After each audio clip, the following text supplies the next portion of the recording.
दोस्तों 28 फरवरी को share market में भारी गिरावट आई और गिरावट ही नहीं कह सकते हैं, इतनी गिरावट थी कि क्रैश कह सकते हैं।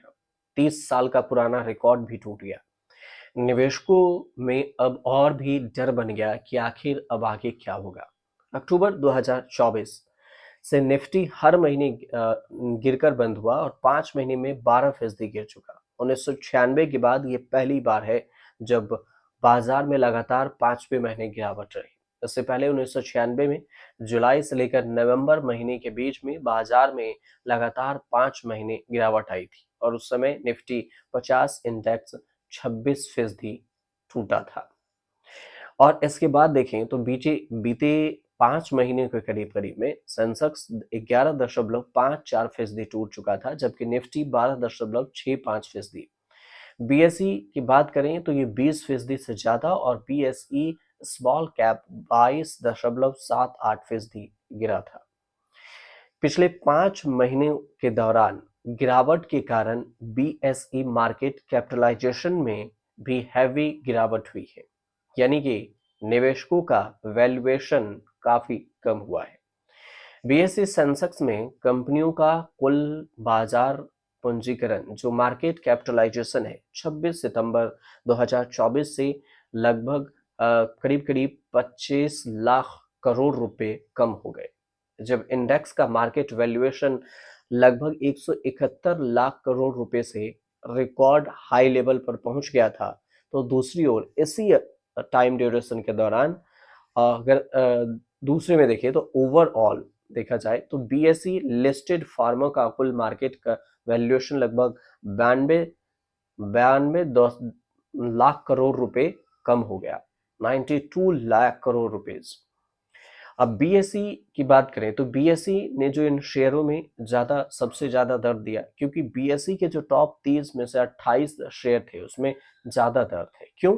क्योंकि 35% की गिरावट के साथ टाटा मोटर्स हो ये टॉप पर रहा और इसके बाद एशियन पेंट्स 32% नीचे, power grid corporation of India 30% नीचे, इन इंडसइंड बैंक है ये 28% नीचे का लगभग इसका स्थान रहा। दूसरी ओर देखें तो बजाज फाइनेंस, कोटक महिंद्रा 26 सितंबर 2024 से 27 फरवरी को 2025 तक के दौरान 12%, 2.3% की बढ़त हासिल की।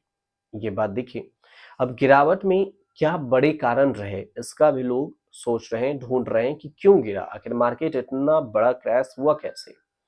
तो जो मार्केट के एक्सपर्ट है उनका मानना है कि विदेशी संस्थागत निवेशक जो एफआईआई है उसके द्वारा बेकाबुली अमेरिकी ब्रांड जो है बढ़ती आय की वजह से रुपए में भारी गिरावट आई। तीसरी तिमाही में आय में सुस्ती हो गई। हाई वैल्यूएशन ने हाल के महीनों में बाजार की धारणा को प्रभावित किया। वहीं अमेरिकी राष्ट्रपति डोनाल्ड ट्रंप की ओर से जो टैरिफ को लेकर फैसला लिया गया तो उससे बाजार की दिशा और दशा दोनों ही बदल गई। तो क्या मार्च में भी गिरावट रहेगी? सवाल ये भी है। तो ऐतिहासिक रूप से अगर देखा जाए तो मार्च का महीना तेजड़ियों के पक्ष में है, यानी कि मार्च में शेयर बाजार अक्सर तेजी से जा सकता है। लेकिन उम्मीद है, पिछले 15 सालों में बेंचमार्क इंडेक्स को अगर देखें तो 10 बार पॉजिटिव रिटर्न दिया है, लेकिन निवेशकों की कमाई कराई भी है। 30 साल पहले ही मार्च में तेजी देखने को मिली है। लेकिन कुछ एक्सपर्ट का ये भी मानना है कि जो जियोजित फाइनेंस की लिमिटेड है उसके वो उनके जो एक्सपर्ट है उनका भी मानना है कि मार्च में बेहतर मैक्रो न्यूज फैलो और एफआईआई की जो धीमी बिक्री है उसके कारण भारतीय बाजार में सुधार देखने को मिल सकता है। चूंकि लार्ज कैप वैल्यूएशन उचित है और इसलिए एफआईआई की ओर से कुछ महीनों में ही इसका आक्रामक तरीके से बिक्री करने की भी संभावना नहीं है। तो इस बात के लेकर है और कहा है कि लंबे अवधि के नजरिए से देखिए तो इस हिसाब से अच्छे शेयर को आप खरीद सकते हैं। जो अभी गिरा है वो 26 में से देखें तो 26 साल में से भारतीय इक्विटी बाजारों की जोखिम और चुनौतियों पर विचार समझ सकता है और इसे इन्वेस्ट भी किया जा सकता है, ऐसा कहा गया है। लेकिन देखिए आप इन्वेस्ट अपने सोच समझ के कीजिएगा, सिर्फ खबर पढ़ के मत कर लीजिएगा, क्योंकि ये बहुत ज़्यादा रिस्की होता है शेयर मार्केट में पैसा। अभी अभी क्रैश हुआ है तो मार्च में बढ़ेगा या नहीं बढ़ेगा, ये भी एक संभावना है। भारत में कहा जाता है कि विकास जो भी होता है संभावना पर ही होता है, संभावना जोखिम का भी खेल होता है। तो इसलिए भविष्य में बाजार में और कमजोर नजर भी आ सकती है। अब ऐसा भी है कि निफ्टी शॉर्ट टर्म में भी हो और गिरावट की भी उम्मीद हो सकती है।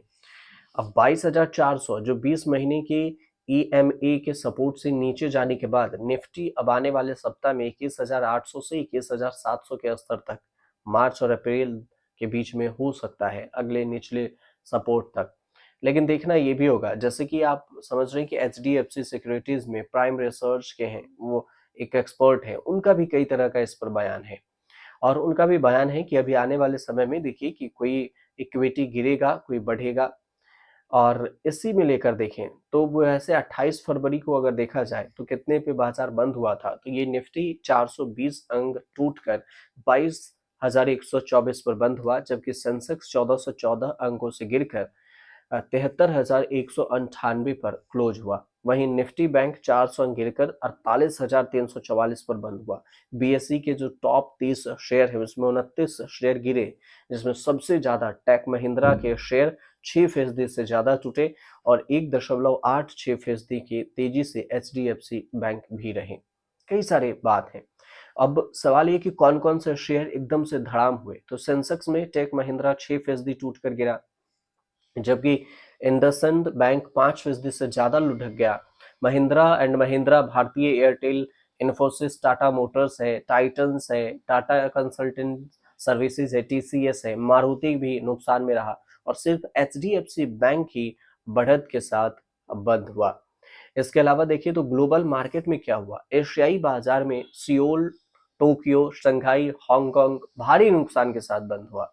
तो सिर्फ भारत ही नहीं, बाकी भी हो, यूरोपीय बाजार में भी देखें तो अमेरिकी बाजार में पहले ही नुकसान देखने को मिला है और वो भी नुकसान के साथ बंद हुआ। तो नुकसान हर स्टॉक में हुआ है, इसलिए भारत की भी स्टॉक मार्केट क्रैश की बात हुई और हो ही गई क्रैश। अब इसमें रिकवरी में कितना टाइम लगेगा, कैसा रिकवर होती है, ये बहुत सारी चीजों पर डिपेंड करता है। तो अगर आप इन्वेस्ट करें तो जरा सोच समझ कर इन्वेस्ट कीजिएगा इसमें। फिलहाल आपको हमने जानकारी अगर 1% भी सही पहुंचाई हो तो आप हमारे चैनल को सब्सक्राइब जरूर कीजिएगा और शेयर जरूर कीजिएगा, कमेंट भी कीजिएगा।